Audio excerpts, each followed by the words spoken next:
If you wouldn't follow yourself, why should anyone else? The first person you should lead is yourself. Don't wait until the pressure's on to make a character choice. If you become the leader you ought to be on the inside, you will become the leader you want to be on the outside.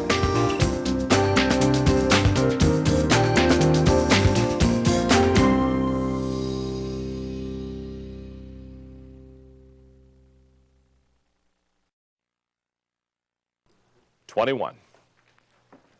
You never thought you'd get there, did you, huh? The 21st quality of a leader is vision. Vision.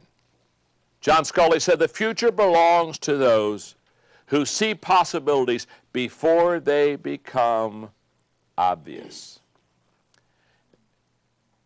In a book that I wrote in the early 1990s, entitled Developing the Leader Within You, I have an entire chapter on vision. And basically in that chapter, I talk about the fact that vision is the one indispensable quality of a leader. Now let me tell you what I know about vision. Let me tell you what I know about leadership. Just because you have a vision doesn't mean you're a leader. I've had people have all kinds of dreams. Trust me, they weren't leaders. So the vision doesn't make you a leader. But if you are a leader, you will have a vision. That's a fact. Every leader I know has a dream for what they want to become and what they want to help other people become. They have a vision. So let me give you some vision statements that will help you in knowing what your vision is and how to communicate it to others. Number one, vision starts within. People say, where does a vision begin? It always begins within you. A great leader's courage to fulfill his vision comes from passion, not position. The question is not, what do you see? The question is, what do you feel? Because the vision always has passion in it, or it's not a transferable vision. You cannot transfer a vision of tomorrow successfully to anyone else unless you feel the vision deep down inside of you. In other words, a leader must be moved. I, as a leader, must be moved with a vision before I have the ability to move you. Number two, vision is rooted in the past.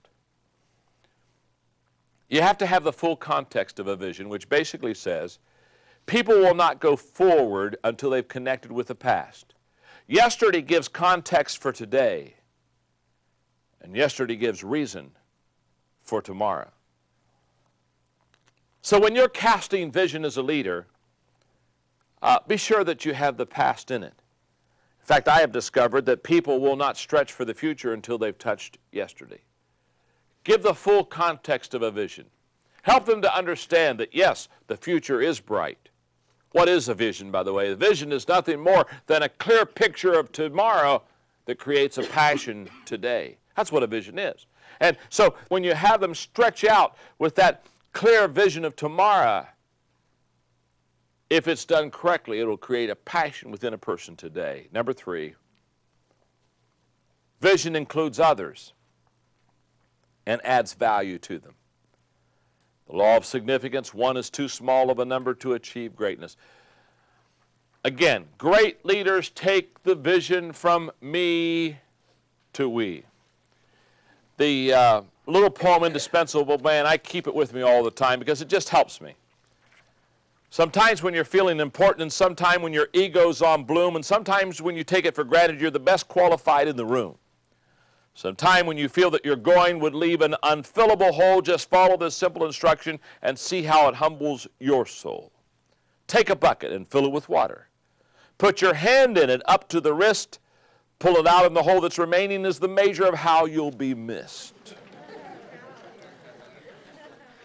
You may splash all you please when you enter. You can stir up the water galore, but stop and you'll find in a minute that it looks quite the same as before. The moral of this quaint example is to do just the best that you can Be proud of yourself, but remember there's no indispensable man. Number 4, vision helps you to gather resources. This is so true.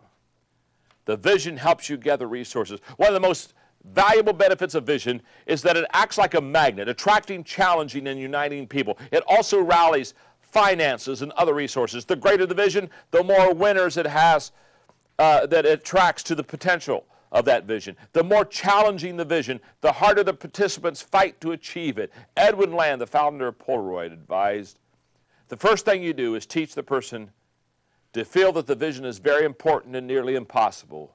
That draws out the drive in winners. Common mistake that leaders make. I see this all the time. Remember, we're talking about vision helping you receive the resources. Here's the common mistake that leaders make. Waiting on the resources before they cast the vision. They say, you know what? Before we cast the vision, we better make sure financially we have the resources. Can I tell you something? The vision is always bigger than your resources. If your resources match your vision, you don't have a vision. You with me? It's always a stretch out there. When I go to Washington, D.C., often I go over to the part in the Smithsonian Institute where John F. Kennedy is speaking to the entire Congress, and I think he's speaking to them in 1962, and he's casting the vision that by the end of this decade, he said, we want to put a man on the moon. And I've gone over and watched that, 25 times.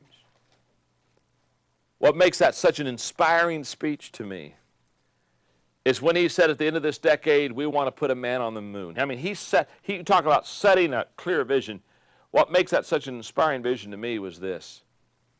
When he made that statement, there was not the technology nor the know-how of how to put a man on the moon. But all leaders have the ability to stretch their people, and those resources come. And before the end of that decade, of course, what do? We put a man on the moon. Number 5, a vision that fails to stretch people is an unsuccessful vision. A great vision will grow you before you go. 2 years ago, I shared with my organization, Equip, that we wanted to train, resource 1 million leaders internationally in the next 6 years. Man, I'm telling you, when I made that statement to them, it was like it just caught the whole room on fire. My team looked at me and said, let's try it. Now, here's what I want you to understand. We lacked the strategy when I said it. We lacked the finances. We lacked the people. We lacked the resources. We lacked the contacts. We lacked the experience. A year ago, we launched Million Leader Mandate in Asia, and right now we're training 375,000 people. In April, I go to Africa, and we're preparing to train 400,000 in Africa. How do you eat an elephant? One bite at a time.